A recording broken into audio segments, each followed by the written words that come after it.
I just might gush at you for like 15 minutes because I've been such a huge fan of yours for so long. You're like the I'm trying to resist the phrase gay icon because I feel like everyone says that to you, but you are. I'll take I'll it. I take don't it. know if it's true, but It is. at night when I dream, I hope that that's true one Yeah. day.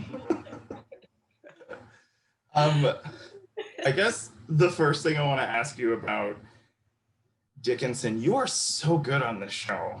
And you're welcome. I'm so glad this is something that you've done that we've never seen you do before. You get to really flex some dramatic muscles in this while still throwing in some really absurd, fun lines. I was sort of curious, what's it like to sort of give us something that we haven't really seen before in a while? It was exciting initially. Mm-hmm. And I was so attracted initially to how purposely anachronistic it was. Mm-hmm. And I thought that would be an artistic adventure, no matter how Yeah. it came out.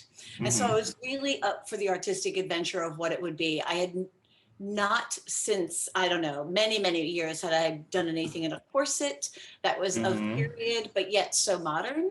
Mm-hmm. And so I was really into that.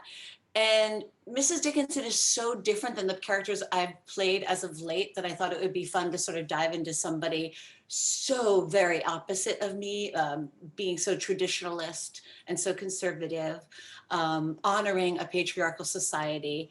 I am, a fully raised on the Gap kind of baby, and very different than the world that Dickinson lives in. Mm-hmm. And I think in season one, they kept Mrs. Dickinson very traditional. Mm-hmm. And we had to sort of set up the patriarchal society, and to show that Emily was rebelling, we had to stay very along the traditional lines. What Mm-hmm. I loved about season two is that it got to bring Mr. and Mrs. D into more of the device of the show, Yeah. and to make them live in a bit more of the modern world as well. And as we have just finished filming season three, it goes even further in that direction, and that really Uh, excites me because that's where I was hoping Mrs. D would get. So okay. I'm very happy about all that. Yeah. Okay. Yeah. There's in season two, um, there are some because I was watching some of the moments again in the last couple of days, and the scene that you have um, in the hole, um, where there's no other way to say that except that's what it is. You're in a hole, and you say to him, you say to your husband something like, "It didn't used to be just the cattle show." There is so much pain and so much fear in your face, and it really it sort of really grounds not just the character but the whole show, because there's no other relationship that is being explored like that, and I think that is really beautiful. That's a beautiful scene. I love that so much. um That's so sweet of you. The whole was like this scene that we knew was coming. mhm. And it kind of got like a life of its own, like this scene in the hole, because initially it was sort of just the slapsticky part Yeah. where we fall into the hole and she dives into. And then what was interesting is that Elena wrote it that she had to keep telling Mr. Dickinson something and keep, Mhm. I need to talk to you. I need to talk to you. And then we got in the hole and we never spoke about anything. It was just the practical joke of falling in the hole. Uh-huh. And I met with Elena during our, season two rehearsals and before we started filming, and character meetings. And I said, we've got to say what she needs to say. I mean, Yeah. just that chance. If you cut it and don't use it, I get it. And you just want it for the joke. But if you would indulge us, let us film what she actually wants to say to him. Mhm. And to me, it became one of my favorite scenes of the whole season, because I agree with you. I think she dug down to show a side of Mrs. Dickinson that we hadn't seen. And I Mhm. greatly related to that pain of sort of this new life as an older person. Perhaps something I'm struggling with in my own life, but also I felt like I could understand the pain of Mrs. D at that time, wondering what they're going to be moving forward as a couple. Yeah. And then obviously Mrs. Dickinson gets very horny for the rest of season 2. You know, the thing was, that was like the grounded moment before she goes like full hard dog. I actually asked my husband, I was like, do I say to Jane Krakowski, her character is really horny? Do I say that? And I'm like, I'm glad you brought it up. Like you on the post of the bed, just sort of like, oh, it's so brilliant. It's so You're hilarious. You're very sweet. That was not written in. I was like, how am I going to do this in this bedroom?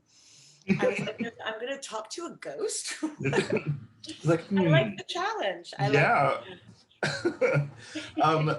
sort of wanted to ask, on some level, do you think that Mrs. Dickinson is ever going to maybe not fully understand what Emily does and why she does it, but I was wondering if maybe if you could tell me if there's going to be like a creeping towards like an appreciation of Emily's need to like burst out. Is that something that you just wanted to correlate in this season with season 2? Correlate now. Well, I think we make that. I think that door starts to open in the spa episode. Oh God. Where again, I think it's a great scene written by Elena where, you know, we're tied to that bed as a sort of spa/torture treatment. Yeah. Which was so fun that all of them sort of have that vibe. Like, is this medicinal or is this just and painful? And that one starts that way, but then I think it actually grew into a scene where it's my favorite scene that I've had as Mrs. Dickinson. Because I love working with Haley, and she's an actress that demands that I be a better actress or the best actress I can be to play opposite her, which I greatly appreciate. But also, it was the first time I felt in the 2 seasons that we got to see Emily Sr. love Emily Jr., show her love for her, and actually be a good mom for that minute. Yeah. Not be at odds or a foe or why aren't you more like me or all those sort of that mother-daughter dynamic that there is so much in, but where we actually see her daughter needs her and she steps up and she shows her the love that she needs in that moment. Yeah. And so that I think opens the door for Mrs. Dickinson to accept Emily who she is moving forward, especially in season 3. And I think even if Mrs. Dickinson starts to become more of a modern woman, loosely said, because she is still quite traditionalist, but as the times change and she learns what women can be and that opens up for women more, I think she actually ends up admiring Emily and almost being in a loving way, envious that she has much more different opportunities than Mrs. Dickinson ever had. Yeah. There's sort of a really beautiful notion that, you know, especially at this time, like Mrs. Dickinson is the mom and the children have to listen to what she has to say because she is the mom of the family. It's sort of like this really beautiful opening of that she can actually learn from her daughter in a way that she probably never thought possible. And I love that line, I wrote it down, where she says, someone who loves you shouldn't make you feel sick. You don't deserve to be unwell, which is a very simple thing to say, but feels very revolutionary for the character because we haven't heard her say that before. It takes leaps for the character, leaps, right? Because she thought you just need to marry, you know, a fine gentleman, and that was it. You didn't have your own say. So I think you're right. And it's such a beautiful sentiment. And should be reminded to people even today, whatever life they're in or feel they maybe that they can't be in, or they should always follow their heart and be that person. Find their own love. I just want to be like, what do you think Mrs. Dickinson thinks of salon culture? Like, I know that there is, she sort of like sees it through the eyes of like Sue's spending. And there's, I think, that one scene where Emily's going over next door and she's like, nope, we're staying here. this is where we are. We're going to sit here and just read and do stuff ourselves. Do you think there's maybe a part of Mrs. Dickinson that would ever want to explore that?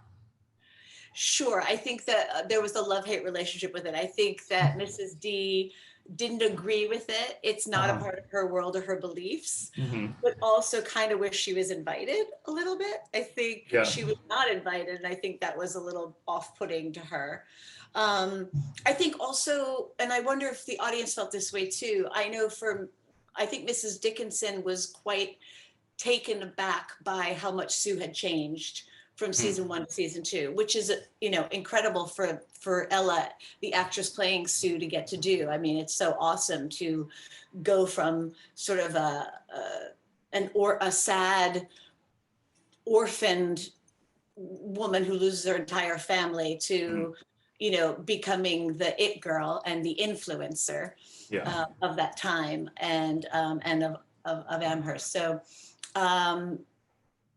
we've all been learning. It's so funny because I just said Amherst, but you're not supposed to say. You're supposed to say Amherst. Oh. The H is apparently silent for people who know. Well, I'm glad you told me. Oh my God. We have all these words we keep practicing, like Amherst, to sound like it's on there. And we had the longest debate whether we said Aunt Lavinia or Aunt Lavinia. And I think we said half and half. And so we were like, wow, we should have made a universal decision early on because we talk a lot about Aunt Lavinia. Yeah. I think we decided an executive decision we were going to go with Aunt, but we're not sure what we did the first 2 seasons. Oh my gosh. Yeah. I'm good. That's all I'm going to hear anytime that you guys say that, or like if someone pronounces the H in Amherst. See, I'm Amherst. There you did. You sound like you're a native. There. I'm on season 4. There we go. It's like Budapest, right? You have to. Yeah. Yeah. Oh gosh. Actually, I will say, as an audience member, the Sue's like transformation or change, it's really jarring. I was like, what is wrong with her? But also, like, you take a step back and you're like, it makes total sense. She came from like nothing. She lost everything. So if I was in that position and I suddenly had money from my husband's family, I would be spending it too, probably, which is probably bad. I don't know.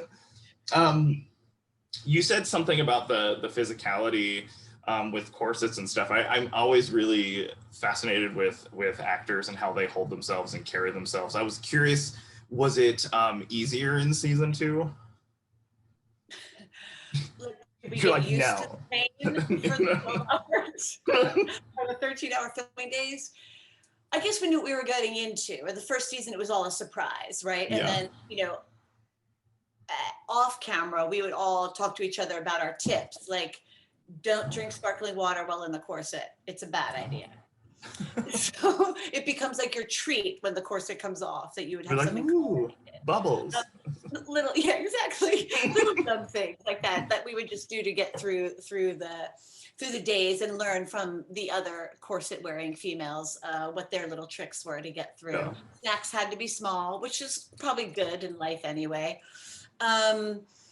Did we ever get used to it? I don't know if you ever fully get used to that if you were raised in this modern world where, everything has got Lycra in it and everything is bendy and stretchy. So I don't know if you ever really get used to it. Mm-hmm. I think for Mrs. Dickinson, especially in the beginning, it really, that tightly bound thing is who I think she was. So, it helped influence the character and the choices and the physicality that you would make. Me as a comedian wanted to have a bit more freedom to bend and do movements that I felt would be funny physically, but I had the restraint of the thing that you couldn't necessarily choose all of them. So then I think the goal was to find comedic things you could do within the corset, which become very waist up activities. just very. My besting is very yes. So I think you just I would follow that and try to find things within those guidelines. In season 2, I got, unfortunately, Mrs. D, goes into a little bit of a depression, which means that she gets to be in her bedroom longer, which means she's in her nightgowns, which means no corset and hair down. So like that just became like a party. I think she should be sadder for the whole rest of the season. Like, I mean, the real Mrs. Dickinson unfortunately did suffer from bouts of depression and didn't come upstairs for long periods of time. But we're trying to find the humor in that and the joy of being upstairs. Yeah. Oh my gosh. Oh God. If I may ask a non-Dickinson question before I let you go, I was so thrilled to see you hosting a show. And I was sort of wondering if you could tell us what is the key to sort of hosting a game show, because I loved seeing you on Name That Tune. Oh, that's so sweet of you.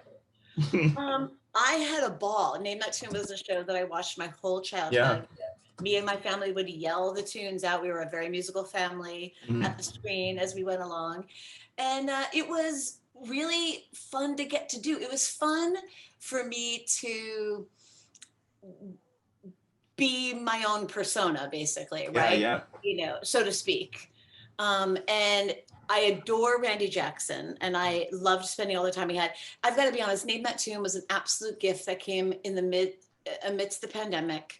We got to go to Australia to film it. It was so fun. We were surrounded by music and singers and live audience, which was all stuff we couldn't have in the United States at the time. And so I felt a little unleashed. I was like, why are you dancing so much? I just felt myself. I was just so excited to be out. Yeah. Oh. And hearing live music and to be, surrounded by people and an audience. And I have to say, like, just to bring it back to Dickinson too, because we have just been filming in the pandemic, and season 2 we filmed before the pandemic, but that sort of getting back together with our crew and everybody wearing masks, and it just sort of, it proved the need that performers need to perform, but also to have their audience and their group, the whole collaboration. And, even when we do a scene and the crew would give us their laugh, or they'd enjoy it, we'd just be like, oh, right, life is going to go on. Life is going to come back.